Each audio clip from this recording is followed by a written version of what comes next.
El humorista y librero Dani Hoyos, más conocido por su personaje Suso el Paspi, debuta en el mundo literario con El Árbol de Guayacán, un homenaje a su abuelo que falleció por COVID-19 durante la pandemia. Un libro desgarrado y divertido. Con el autor conversó Juan David Laverde. Dani Hoyos, librero, humorista, escritor, bienvenido a Noticias Caracol, ¿cómo está? Muy bien, muchas gracias, hermano, muy feliz promocionando y hablando del libro y aquí con los libros en la feria, muy contento. Bueno, usted está trayendo este libro, su primer libro, El Árbol de Guayacán. Dani, usted arranca el libro diciendo: yo tenía un abuelo a quien llamar, ahora solo me queda escribir hasta que no duela. Esta es una larga carta de amor a su abuelo, pero que está escrita con desgarro, le duele a uno cada una de las páginas del libro. ¿Cómo fue ese proceso de catarsis, hermano? Pues digamos que la literatura sirve para uno sacar todo ese pus y ese dolor y esa angustia que se tiene. A mí me sirvió mucho como terapia, ¿cierto? Entonces además que no es mérito mío, es mérito de la literatura y es mérito del escribir que se sienta eso. También quería hacerle que la gente conociera a los campesinos a través de mi abuelo, y que la gente supiera, pues no hay un libro del COVID, o sea, no hay un libro que hable bien del COVID, de lo que se vivió, de la angustia que vivió la gente cuando a alguien lo metían allá a UCI. Entonces yo dije, esto es también un homenaje no solo a mi abuelo, sino a toda la gente que murió de COVID, no solo aquí, sino en cualquier parte del mundo. Una de las grandes virtudes de su libro, Dani, es el tono. ¿Cómo llegó a ese tono? ¿Es un tono desenfadado, es un tono angustiante, es un tono divertido también, pero terriblemente doloroso? Sí, a mí me interesa mucho la literatura que tenga una sonoridad, una buena sonoridad. O sea, la música en la literatura es muy importante. Cómo suena cuando yo lo estoy narrando, entonces digamos que uno lo lee en voz alta y organiza frases y cuadra para que el tono quede bien y no quede con mucha retórica del dolor, que no quede también muy lastimero. Entonces cuando ya iba como muy fuerte, dijo, no, aquí hay que pasar algo, bajarle un poquito el tono. Entonces hay unos capítulos que bajan el tono. En todo caso, Dani, hay una declaración suya acá que usted más o menos dice, bueno, de malas, es mi libro, sí, es mi catarsis, ustedes verán. Si ustedes siguen adelante, bueno, esto es lo que yo les propongo, lo cual me parece chévere porque también es decirle al lector, bueno, esto es lo que hay. Sí, miren, claro. A ver, pues no van a encontrar aquí la posa si se quiere, pero van a contar esto que es real. Sí, digamos que es un libro, me gusta escribir auténtico, que no se vea que hay como artificios, que se ve como que es falseado, como que está buscando estructuras para que el lector lo lea. No, eso es lo que yo digo, eso es lo que hay, esto es lo que yo escribo y ese es el tono en que me gusta escribir, que tenga sensaciones, que la gente me ha dicho, he llorado, he reído, sí. He maldecido, que suban esas emociones. El libro es como una montaña rusa que va subiendo y bajando, y eso es lo que yo quería lograr.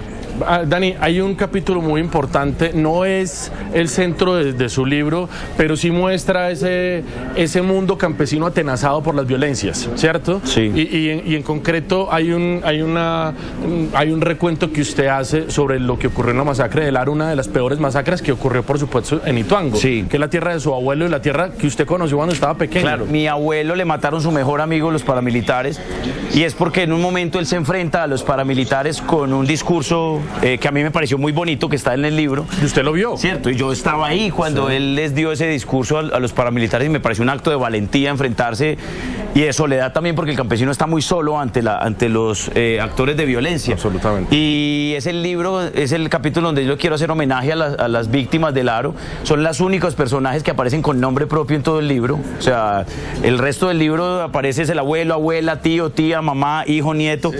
Y aquí los que aparecen con nombre propio son los que murieron en la masacre del Aro. Hay una catarsis no del duelo, digamos, como el que usted vivió con su abuelo, pero sí seguramente de un dolor que venía anidándose ahí, que claro, porque usted lo tenía. Y aquí hay un juego que me parece muy interesante porque usted dice, sigan diciendo que la masacre del Aro nunca pasó, que esto fue pura ficción. ¿Qué les dice usted a esos negacionistas de esos hechos de violencia, pues que han hecho una catástrofe de este país tan bello, hermano? A los negacionistas, pues hermano, hay gente que dice que la tierra es plana. Hay gente que dice tanta barbaridad y que ante sus ojos le muestran la realidad y la niega. que si ellos quieren seguir con ese pensamiento de que ninguna masacre en Colombia pasó, que no han matado a nadie, y que los campesinos no han sufrido, pues eso es una decisión de ellos, pero la realidad es otra, ¿cierto? Yo puedo decir que el sol no sale, pero la realidad es que el sol sale y quema.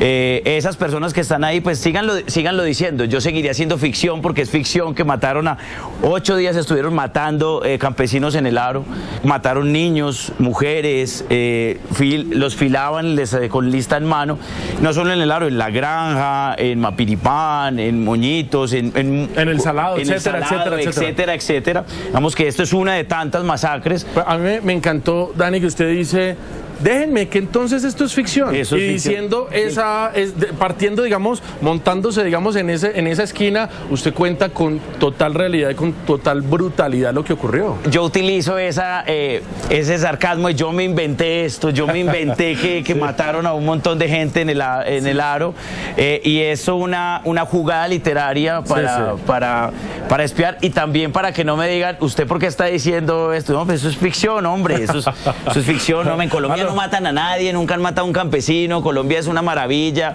todos vivimos felices y nos abrazamos, y los campesinos nunca han sufrido. Hábleme de su abuelo, ¿de dónde surge este amor que parece como abrazarlo todo en su historia de vida? Mi abuelo, digamos que cuando él se muere, porque fue una muerte repentina, o sea, ¿sí? Duró 15 días, como que estaba bien y lo metimos a bus y se fue.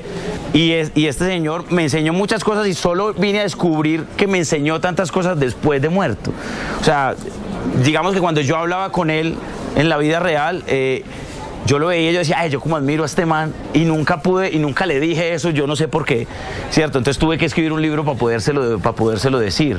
Y yo creo que también es una combinación de todos los que hemos sido criados de alguna manera, o tenemos una vinculación con los abuelos que es muy fuerte en Colombia. Pues Dani, muchas gracias por esta entrevista, muchas gracias por este testimonio, y porque realmente conocer a Mario, no aparece en el libro el nombre de su abuelo Mario, fue realmente un regalo para mí. Muchísimas gracias y mucha suerte en la Feria del Libro. Muchas gracias, espero que lo lean y les guste y lo disfruten. Gracias a ustedes, hermano, por la entrevista. Gracias, Dani. Recomendado el libro de Dani Hoyos.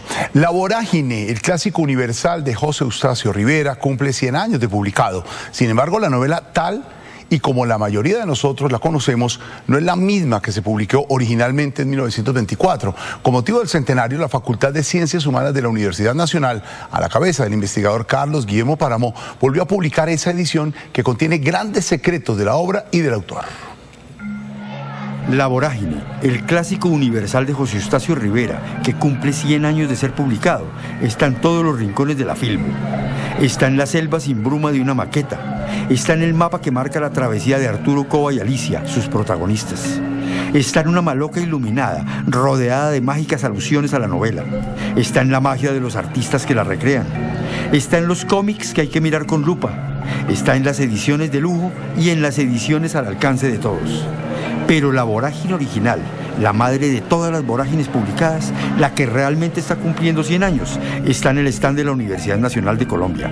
Es la novela de 1924, antes de ser modificada por el autor en 4 ediciones posteriores. Tiene más de 140 ediciones publicadas en todos los países de habla hispana, en todas las editoriales, populares y no populares, académicas y no académicas. Nunca en la historia se volvió a editar esta edición de 1924, hasta la edición hecha en cabeza del decano de la Facultad de Ciencias Humanas de la Universidad Nacional. ¿Por qué es importante la primera edición de la novela que fue aplaudida en el extranjero? Norma Donato, investigadora del Instituto de Textos y Manuscritos Modernos de Francia, tiene la respuesta. Tiene una crítica recurrente, sobre todo de sus amigos cercanos, que le dicen que es una novela demasiado poética, ¿no? Que tiene demasiada melodía, que a veces se confunde con el verso.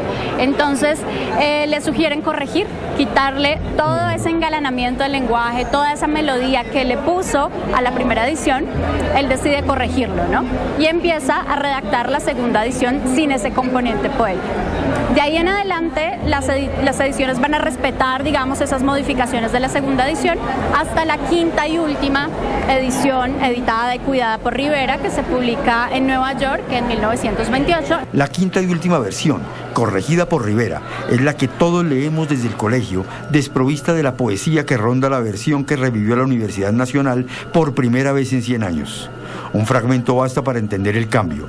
Nos lo muestra Ginette Ardila, directora del Centro Editorial de la Universidad, en una descripción que hace el protagonista Arturo Cova de Zoraida Ayram, la Madonna turca de la historia. La describe de esta manera Cova en su diario. Este diablo de vieja infanda toca los lindes de la marchitez y la obesidad. Esa cosa tremenda se transforma en la quinta edición después de las múltiples correcciones que él hace en lo siguiente: esta jamona indecorosa alcanza los límites de la marchitez y la obesidad. La primera edición fue publicada con 3 fotografías en las que Rivera pretendía imprimirle veracidad a la historia, más allá de la realidad de su denuncia, la masacre de las caucherías a principios del siglo pasado. Las fotos que están en la primera edición son las fotos en las que él se retrata en una hamaca como Arturo Cova, y 2 fotos en las que retrata 2 caucheros, uno genéricamente un cauchero perdido en la maraña de la selva, casi que se confunde con la selva, y otra foto que sí adjudica, digamos, o en la que señala a Clemente Silva. Fue tal su interés por hacer pasar como realidad la aventura de Arturo Cova y Alicia que quedaron anécdotas por ahí. Hay una historia por ahí que se cuenta que un sacerdote fue a buscar a José Eustacio Rivera a su apartamento en el centro de Bogotá a decirle que por favor le dijera dónde vivía Arturo Cova y Alicia, porque él quería ir a casarlos ya que estaban viviendo en concubinato.